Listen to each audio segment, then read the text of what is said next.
Bem, pessoal, vamos começar a falar então sobre derivadas. Então, qual é a situação? Deixa eu só marcar aqui a minha canetinha. Bem, então eu vou pegar aqui uma função f definida num conjunto A com valores em R, tá? O conjunto A, evidentemente, estou admitindo que ele é um subconjunto dos reais, ok? Não vazio, né? E estou pegando um ponto A que é ponto interior do conjunto Azão, ok? Eu vou pedir que o gráfico da f seja suave nas proximidades do ponto AF de A. O que significa isso? Significa que não há saltos no gráfico nas proximidades desse ponto AF de A e também não há bicos, tá? Então o gráfico literalmente é bem suavezinho. Então o que vai acontecer? Toda vez que eu tenho uma reta vertical, perdão, não vertical, eu sei que a equação da reta tem essa forma aqui, né? Y igual a mx mais b. Então, no caso da reta tangente ao gráfico da f, a gente está interessado em determinar esse coeficiente aqui, m. Tá? Esse coeficiente m, nesse caso, vai ser então denotado de forma diferente. A gente vai chamar de f' de a, ou seja, a derivada da f no ponto A. Então, a gente tem aqui a definição do que é a derivada da f no ponto A. Então define-se a derivada de f no ponto A, ou também taxa de variação instantânea de f, né, no ponto A, como sendo o número f' de A, que é o coeficiente angular da reta tangente ao gráfico de f no ponto AF de A, ok?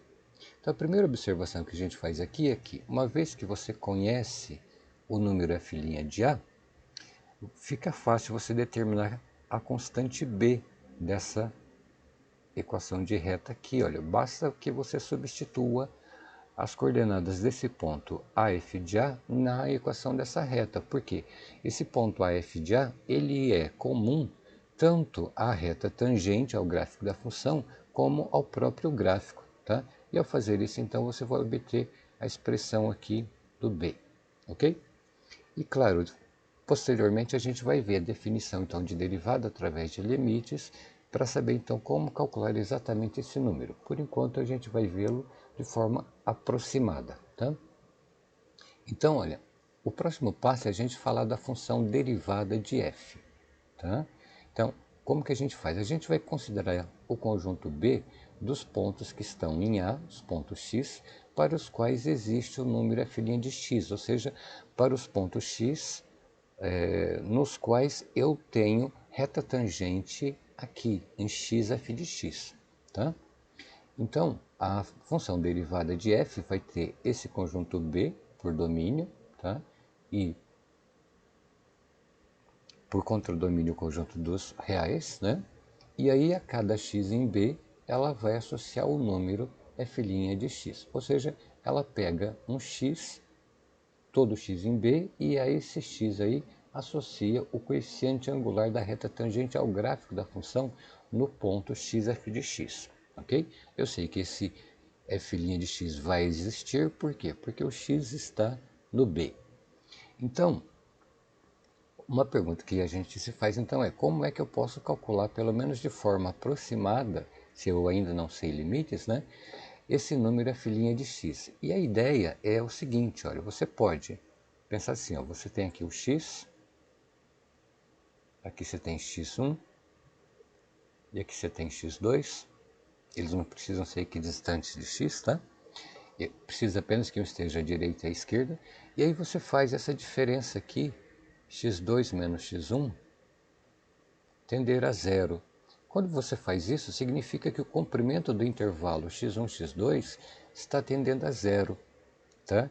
Isso significa que o x1 está caminhando aqui pelo lado esquerdo do x e o x2 está caminhando aqui pelo lado direito do x. E a todo momento você vai estar olhando o que acontece com esses coeficientes, com esses quocientes aqui. Olha, isso aqui, esse número aqui, não é outra coisa senão o coeficiente angular da reta secante ao gráfico da f nos pontos x1 f de x1 e x2 f de x2. Tá?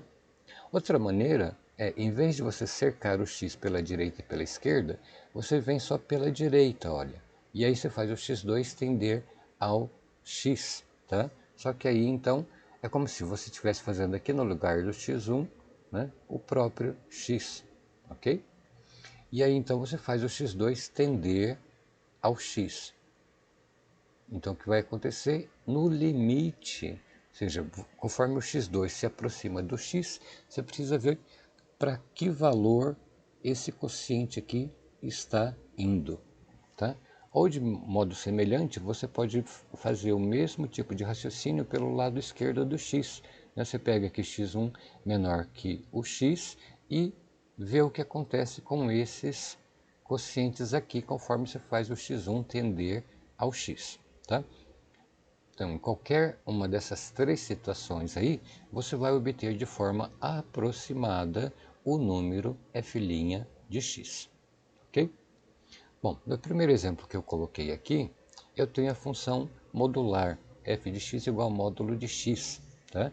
Então lembra que a função módulo, tá, faz o quê? Ela vai valer x se o x for positivo, maior ou igual que zero, e vai ser menos x se o x for menor que zero, tá? Então está aqui o gráfico dela. Então, a primeira coisa que chama atenção aqui, olha, é que nesse ponto aqui, olha, no ponto 0, 0, tá? Que é o ponto 0 f de 0, a função não é suave, né? Tem um bico aí nesse ponto, olha. Então, nesse ponto, não tem nenhuma obrigação de termos reta tangente ao gráfico da função, tá? Agora, se eu pegar aqui um x estritamente maior que zero, aqui em cima no gráfico vai estar o ponto xf de x. Se eu pegar aqui x1 à esquerda, x2 à direita do x, tá? Aqui eu vou ter o ponto x1 f de x1 e aqui eu vou ter o ponto x2 f de x2. Então, conforme eu faço o x1 tender a x e o x2 também tender a x, esses pontos, esse ponto aqui, olha, vai subindo aqui, se aproximando do ponto x f de x, e esse ponto x aqui de cima, olha, ele vai descendo também se aproximando do ponto x f de x. E a todo momento eu vou olhar o quociente f de x2 menos f de x1 sobre x2 menos x1, tá? Então aqui eu separei em três situações. A primeira situação, olha, com x maior que zero, positivo, tá? Então, ao pegar intervalos x1 e x2, que contém o x no seu interior, né, eu aproximo esse número f' de x por esse quociente aqui, f de x2 menos f de x1. E aí, se eu uso a lei de definição da f, que é o módulo, né, eu vou obter esse quociente aqui, ó, tá? E veja que aqui nesse caso não depende, esse quociente aqui vai me dar sempre 1, independentemente de quem seja x1 e x2, tá? Então, dada a arbitrariedade desses dois elementos aí, o que vai acontecer? Quando você faz x1 e x2 tender ao x, esse quociente permanece igual a 1, isso significa que o f' de x vai ser 1, ou seja, a reta tangente ao gráfico vai ser algo do tipo y igual a 1 vezes x mais b. Então, se você quiser saber qual é o b, você pega aqui e substitui o ponto xf de x, ok? Muito bem, na segunda situação, eu estou pegando agora e fixando um x menor que zero, tá? Faço o mesmo tipo de procedimento, tomo um intervalozinho, x1, x2, que contém um x no seu interior, faço esse quociente aqui, f de x2 menos f de x1, tá? E, como resultado, vou obter uma aproximação para o número f' de x. Nesse caso, para x menor que zero, esse quociente aqui vai me dar sempre menos 1, não importa quem sejam x1 e x2. Tá? Isso está me dizendo então que quando se fizer o x2 e o x1 tender ao x, né?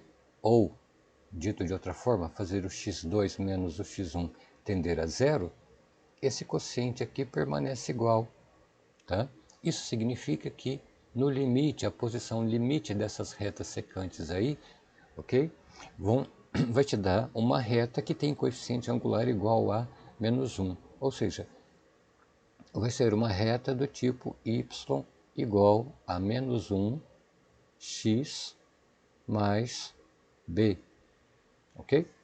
Agora, e no caso do x igual a zero? Se o x for zero, a gente vai ver que não existe a derivada da f no ponto zero. Isso por quê? Olha, porque quando eu tomo intervalos x1 e x2 e atribuo ou escolho o x1 de modo que ele seja menos o x2, esse quociente aqui se anula. Sempre que eu estiver considerando o x1 igual a menos x2. Tá? Isso implicaria que, se existir o número f' de zero, esse número deveria ser zero. Tá? Então, a primeira pergunta é, bom, será isso mesmo? Se fosse, significaria que para qualquer outro intervalo que você tomasse, esses quocientes aqui, para novos intervalos, deveriam também tender a zero. Tá? E vamos ver se acontece. Olha, se você pegar, por exemplo, agora x1 igual a menos 2x2, admitindo o x2 marque zero, né? Ou seja, o x1 está à esquerda do zero, o x2 à direita do zero, aí a coisa muda de figura. Por quê? Porque aí esse quociente aqui vai me dar sempre menos 1/3. Tá? Então, esse carinha aqui deveria ser o número f' de zero. Ora, mas por um lado ele tem que valer menos 1/3, e por outro lado tem que valer zero. Não tem jeito, né? Dessas duas coisas aqui você conclui então que não pode existir o número f' de zero. Tá? Muito bem. Então, o que vai acontecer? O conjunto B, tá? Que é o domínio da função f', nesse caso é o conjunto de todos os números reais, exceto o número zero. No segundo exemplo que eu coloquei aqui, olha, eu peguei a função f de x igual a x ao cubo, tá? E aí está pedindo então para a gente obter de forma aproximada a equação da reta tangente ao gráfico da função no ponto 1, f de 1. Então aqui em verde eu tenho a equação, o gráfico da f, né? E aqui eu já deixei tracejado aqui, olha, em vermelho, a equação da reta tangente a esse gráfico, tá? Só para a gente ter uma guia. Claro que a rigor, normalmente a gente não tem essa equação, né? A gente está procurando. Então, só por curiosidade aqui, a equação tem que ser desse tipo, tá? Então, aqui, olha, o que eu fiz aqui? Olha, eu peguei intervalos, veja que aqui, olha, o x aí no caso, que está fixado, é o x igual a 1, tá? Então, eu estou pegando intervalos. O primeiro intervalo, olha, eu peguei meio e 3/2. Tá? Veja, então esse carinha aqui está fazendo o papel do x1 e esse aqui fazendo o papel do x2. No segundo intervalo, aqui no I2, eu peguei 3/4, que está aqui, e 5/4, que está aqui. Agora esse aqui está fazendo o papel do x1 e esse aqui está fazendo o papel do x2. Então eu peguei um intervalo menor, né? No terceiro intervalo aqui, eu peguei 4/5 e 6/5. Então 4/5 está mais ou menos por aqui. E 6/5 está mais ou menos por aqui. Percebem? Eu estou pegando intervalos aí cujo comprimento está diminuindo, mas todos eles contêm o ponto x em questão, né? No caso é o ponto 1, no seu interior. Tá? Então, quando eu faço as contas no primeiro intervalo I1, okay? Uso o x2 e o x1 correspondentes, né? Eu vou obter como resultado desse quociente aqui o número 3,25. Isso significa que a derivada da f no ponto 1 é aproximadamente 3,25. Muito bem. Agora, se eu olho para o outro intervalo menor, o I2, faço de novo esse quociente. Ele vai ser uma aproximação para o número f' de 1. O que acontece agora? Fazendo as continhas aí, olha, eu observo que agora eu chego numa aproximação um pouco melhor, 3,0625. Por que eu digo melhor? Porque aqui em cima eu já tinha contado para vocês que o coeficiente, né, dessa reta tangente vai ser 3. Percebe? Aqui na primeira aproximação deu 3,25. Aqui caiu para 3,0625. Tá? E no terceiro caso, olha, eu tenho uma aproximação um pouco melhor ainda, tá? Aqui no terceiro caso, eu obtive essa outra aproximação, 3,04, tá? E o que a gente vai perceber é que toda vez, se eu pegar agora um próximo intervalo e 4 menor ainda, a aproximação vai ser melhor ainda, tá?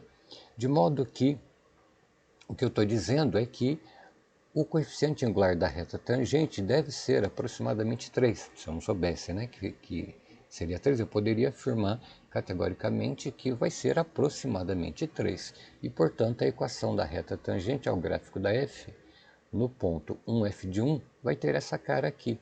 Ou seja, eu já sei que esse coeficiente aqui, olha, se não for 3, vai ser algo próximo, bem próximo de 3. E claro que para eu determinar a constante b, basta que eu substitua as coordenadas desse ponto aqui, que faz parte do gráfico, e da reta tangente. E com isso eu obtenho então o valor de b, ok? Bom, pessoal, essa é uma forma que a gente tem então, bem geométrica, para a gente poder calcular aproximadamente a derivada da f em algum ponto dado, ok? Ficamos por aqui então e até mais.